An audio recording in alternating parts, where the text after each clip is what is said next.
हिंदी साहित्य संपूर्ण घटना चक्र क्विक रिवीजन विद आरती शर्मा। दोस्तों, आपको मेरे चैनल पसंद आए तो इसे शेयर करें, लाइक करें, सब्सक्राइब करें। साथ ही साथ मेरे वीडियोस के अगले नोटिफिकेशंस को पाने के लिए बेल आइकन को प्रेस करें। दोस्तों, आज हम करेंगे घटना चक्र का पार्ट 73 यानी 73। तो चलिए देखते हैं अपने अगले प्रश्न। गौर करना जरा। प्रश्न है, सरकटी लाश उपन्यास के लेखक कौन हैं? तो इसका उत्तर है ऑप्शन बी, गोपाल राम गहरी। गोपाल राम गहरी का उपन्यास है सरकटी लाश। व्याख्या देखते हैं, गौर करेंगे दोस्तों। जासूसी उपन्यासों का प्रवर्तन, ध्यान से सुने, जासूसी उपन्यासों का प्रवर्तन गोपाल राम गहरी ने किया। किसने? गोपाल राम गहरी ने। गोपाल राम गहरी अंग्रेज उपन्यासकार सर आर्थर कानन डॉयल, फिर से सुने, सर आर्थर कानन डॉयल से प्रभावित थे। तो दोस्तों, अभी हमने पढ़ा जासूसी उपन्यासों का प्रवर्तन गोपाल राम गहरी ने किया। गोपाल राम गहरी अंग्रेज उपन्यासकार सर आर्थर कानन डॉयल से प्रभावित थे। ठीक है, नाम याद रखें, सर आर्थर कानन डॉयल से प्रभावित थे। ठीक, उनके प्रसिद्ध उपन्यास ए स्टडी इन स्कारलेट, ध्यान से सुने, ए स्टडी इन स्कारलेट, जो कि 1887 यानी 1887 को गोपाल राम गहरी ने गोविंद राम नाम से 1905 में हिंदी में रूपांतरित किया। किसमें? हिंदी में रूपांतरित किया। किस नाम से? गोविंद राम नाम से। ठीक है, कब किया? 1905 में किया। फिर है सरकटी लाश, 1900 में आया। सरकटी लाश कब आया? 1900 में। ठीक है, खूनी कौन, ये भी 1900 में। अगर आपको याद हो तो सरस्वती पत्रिका आई थी 1900 में। ठीक है, तो सरकटी लाश 1900 में आया। खूनी कौन, ये भी 1900 में। फिर है बेकसूर की फांसी, ये भी 1900 में आया। फिर है बेगुनाह का खून, ये भी 1900 में आया। फिर है जमुना का खून, ये भी 1900 में आया। और डबल जासूस, ये भी 1900 में आया। तो इन 1900 में आने वाले गोपाल राम गहरी के 6 उपन्यास थे। कौन कौन से? सरकटी लाश, खूनी कौन, बेकसूर की फांसी, बेगुनाह का खून, जमुना का खून, डबल जासूस। ठीक है, इसके अलावा जो 1901 में इनके उपन्यास आए वो थे मायाविनी, चक्रदार चोरी, जासूस की भूल। ध्यान से सुने, मायाविनी, चक्रदार चोरी, जासूस की भूल, ये सन 1901 में आए। ठीक है, फिर है 1902 में जो इनका आया उपन्यास वो था अद्भुत खून। अद्भुत खून। फिर है जासूसी पर जासूसी। जासूसी पर जासूसी उपन्यास कब आया? 1904 में। कब? 1904 में। फिर है दोस्तों जासूस चक्कर में। जासूस चक्कर में, ये कब आया? 1906 में। फिर है इंद्रजालिक जासूस। इंद्रजालिक जासूस, ये कब आया? 1910 में आया। ठीक है, फिर है दोस्तों लाइन पर लाश। लाइन पर लाश कब आया? 1910 में। ठीक है, आगे देखते हैं। अगला है दोस्तों खूनी का भेद। खूनी का भेद कब आया? 1910 में आया। तो 1910 में इनके 3 उपन्यास आए। कौन कौन से? इंद्रजालिक जासूस, एक लाइन पर लाश, एक है खूनी का भेद। ठीक है, फिर है गुप्त भेद, ये इनका 1913 में आया उपन्यास। ठीक है, गुप्त भेद 1913। अगर आपको याद हो तो रविंद्रनाथ टैगोर को गीतांजलि के लिए 1913 में नोबेल पुरस्कार भी मिला था। ठीक है, याद रखें, इंपॉर्टेंट है। जासूस की ए यारी, अगला उपन्यास है गोपाल राम गहरी का जासूस की ए यारी। ये कब आया? 1914 में आया, जासूस की ए यारी। ठीक है, ये सभी इनके प्रसिद्ध उपन्यास हैं, ध्यान रखेंगे, बहुत ही इम्पोर्टेंट हैं गोपाल राम गहरी के उपन्यास। ठीक है, अगला प्रश्न है दोस्तों, गौर करेंगे जरा। झूला नट। झूला नट उपन्यास की रचनाकार कौन है? तो झूला नट उपन्यास की रचनाकार हैं ऑप्शन ए मैत्रेयी पुष्पा। ठीक है, मैत्रेयी पुष्पा का उपन्यास है झूला नट, ध्यान रखें। प्रश्न की व्याख्या देखते हैं दोस्तों। झूला नट उपन्यास की रचनाकार मैत्रेयी पुष्पा हैं, ठीक है, और ये एक औपन्यासिक विधा है, ठीक है, औपन्यासिक विधा की कृति है। बाकी इनके अन्य उपन्यास भी देख लेते हैं दोस्तों। 1990 में स्मृति दंश नाम से इनका एक उपन्यास आया। फिर 1993 में करीब 3 साल बाद बेतवा बहती रही, इंपॉर्टेंट है दोस्तों, बेतवा बहती रही किसका है ये? मैत्रेयी पुष्पा का उपन्यास है, 1993 में आया। फिर है दोस्तों ईदनन मम कब आया? 1994 में, ठीक है, 1994 में। फिर है चाक, ये कब आया? 1997 में। चाक कब आया? 1997। फिर है दोस्तों अलमा कबूतरी भी इम्पॉर्टेंट उपन्यास है, ऑप्शन में ज़रूर मिलेगा, प्रीवियस ईयर पेपर उठा के देखिए, ठीक है, उसमें आपको ये ज़रूर मिलेगा, ठीक। तो अलमा कबूतरी 2000 में आया, ठीक है। फिर है अगन पाखी उपन्यास मैत्रेयी पुष्पा का 2001 में आया। इसके बाद है विजन कब आया? विजन आया 2002 में, 2002 याद रखें। फिर है कहे इसूरी फाग, ये कब आया? 2004 में। 2004 में मैत्रेयी पुष्पा का कहे इसूरी फाग उपन्यास आया। इसके अलावा तिरिया हट 2005 में आया। फिर है तथा गुनाह बेगुनाह, ये 2011 में इनका उपन्यास आया। तो मैत्रेयी पुष्पा के उपन्यास भी महत्वपूर्ण हैं, ठीक है। इनका चाहे तो आप स्क्रीनशॉट ले लीजिए, या फिर आप चाहे तो वीडियो को एक बार फिर से रिपीट करके देखिए, ताकि चीज़ें आपके दिमाग में बैठ जाएं दोस्तों, ठीक है ना। तो चलते हैं अगले प्रश्न पर। अगला प्रश्न है दोस्तों चाक उपन्यास की लेखिका कौन है? चाक उपन्यास की लेखिका हैं ऑप्शन ए मैत्रेयी पुष्पा का उपन्यास है चाक। अगला प्रश्न है दोस्तों, गौर करेंगे, कठगुलाब किसकी रचना है? तो किसकी रचना है ये? ऑप्शन सी मृदुला गर्ग का उपन्यास है कठगुलाब, ठीक है ना। काफी बेहतरीन उपन्यास है, आपको समय मिले तो आप इसे जरूर पढ़ें, ठीक है। कठगुलाब, मृदुला गर्ग। व्याख्या देखते हैं दोस्तों। कठगुलाब क्या है? एक उपन्यास है। कठगुलाब एक उपन्यास है जिसकी लेखिका कौन है? मृदुला गर्ग। इसकी रचना 1996 में की गई। कब की गई? 1996 में की गई। इनके अन्य उपन्यास हैं, कौन से? ध्यान से सुनेंगे। उसके हिस्से की धूप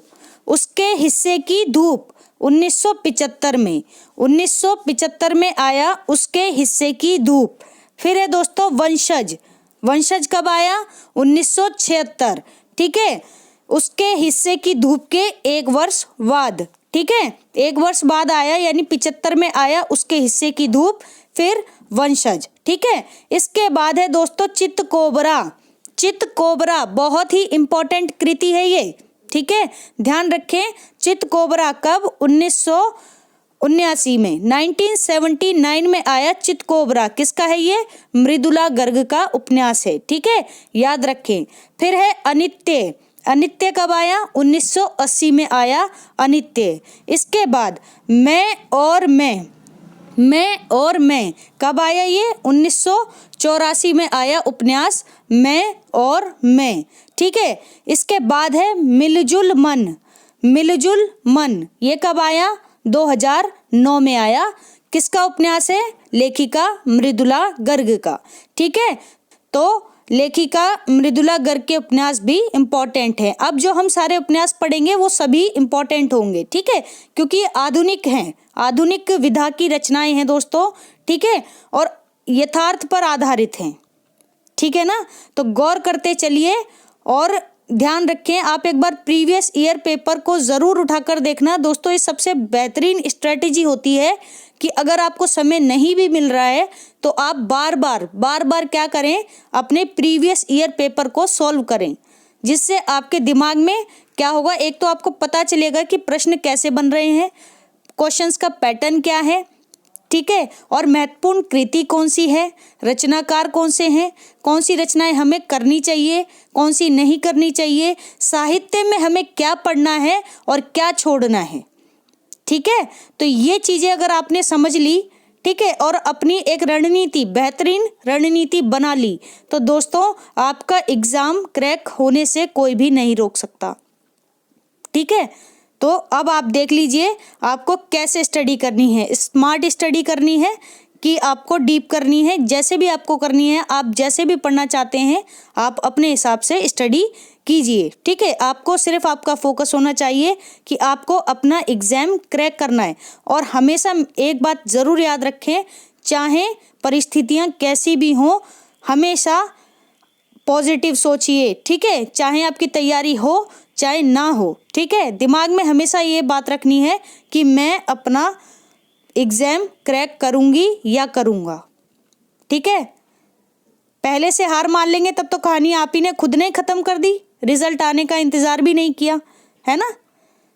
तो कम से कम एटलीस्ट एग्ज़ाम दें, सही है, देखें, क्योंकि ज़रूरी नहीं है कि एक बार में हमें क्लियर हो जाए, नहीं होता, बहुत से रीज़न्स हो सकते हैं, लेकिन हर बार आप ही उस रीज़न के लिए ज़िम्मेदार हों ऐसा भी नहीं है, क्योंकि आपके एग्ज़ाम्स के साथ बहुत सारी चीज़ें होती हैं जो जुड़ी होती हैं। आप पूरे अपने इंडियन कैलेंडर को उठा के देख लें, हर महीने में 4-5 त्यौहार पड़ते हैं, उसके बाद शादियाँ, ठीक है, उसके बाद अगर लेडी है तो उनकी पर्सनल प्रॉब्लम वैसे, ठीक है, कोई वैसा रिश्तेदार धमक जाए घर में बेमतलब का, ठीक है, मतलब अनचाहे मेहमान आ जाएं, कोई आपदा आ गई आपके घर में, किसी प्रकार की विपत्ति आ गई, कोई बीमार हो गया, तो समझ लीजिए आप खुद देखिए कि आपको पढ़ने का टाइम मिल कितना रहा है, ठीक है। तो गौर करना, रीजंस बहुत सारे हैं। पेरेंट्स का तो प्रेशर रहता है कि भाई क्लियर नहीं कर रहे हो, क्लियर नहीं कर रहे हो, है ना, जबकि आपको पता है कि आप कितनी मेहनत कर रहे हैं, आप अपने लिए समय कैसे निकाल रहे हैं। तो देखो, नेगेटिविटी आपके चारों तरफ है, आप नेगेटिविटी में से खुद को पॉजिटिव कैसे रखेंगे ये आप पे डिपेंड करता है, ठीक है। आसानी से चीज़ें नहीं मिलती, अगर आसानी से मिल जाएंगी तो हर कोई नेट क्लियर करके बैठ जाएगा ना, हर कोई अफसर बन जाएगा, सरकारी नौकरी ले लेगा। इतना आसान होता तो हर कोई नहीं बैठ जाता।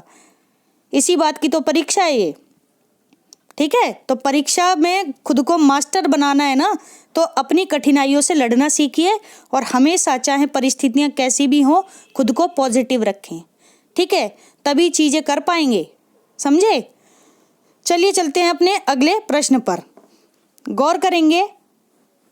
मिलजुल मन उपन्यास की लेखिका कौन है?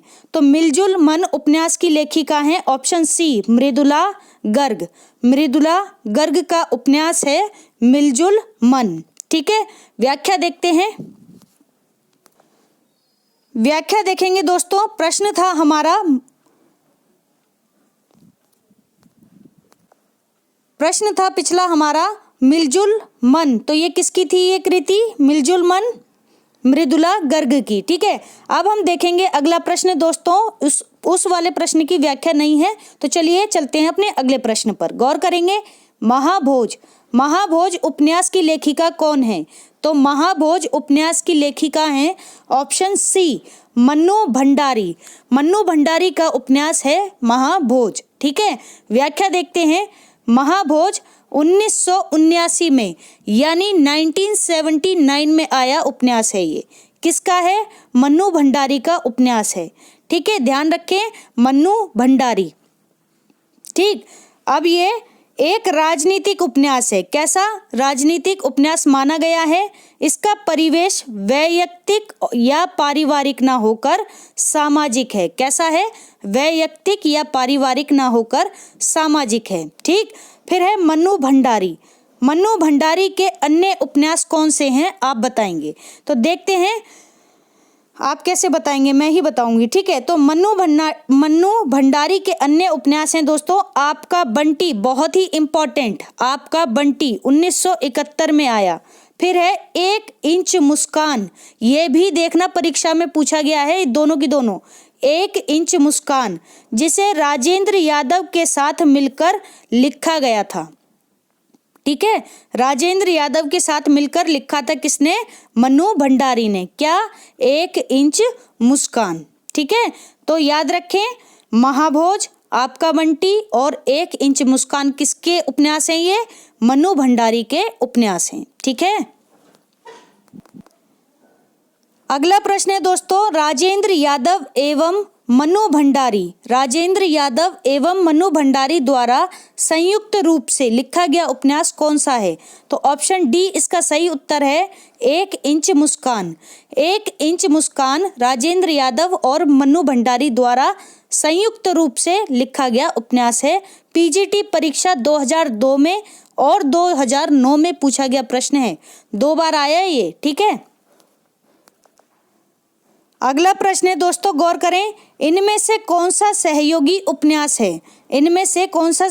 उपन्यास है? तो ऑप्शन सी, 1 इंच मुस्कान। ठीक है, तो संयुक्त रूप से पूछा जाए, सहयोगी पूछा जाए या मिलकर पूछा जाए तो आप बताएंगे 1 इंच मुस्कान। ठीक है, कि दिल्ली केंद्रीय विद्यालय पीजीटी परीक्षा 2015 में भी पूछा गया प्रश्न है, ये 3 बार रिपीट हो गया। ठीक है, तो देख लो अब कितना इंपॉर्टेंट है। अगला प्रश्न देखते हैं दोस्तों, आपका बंटी। गौर करेंगे, आपका बंटी उपन्यास की लेखिका कौन है? तो आपका बंटी उपन्यास की लेखिका है ऑप्शन डी, मन्नू भंडारी का उपन्यास है आपका बंटी। ठीक है,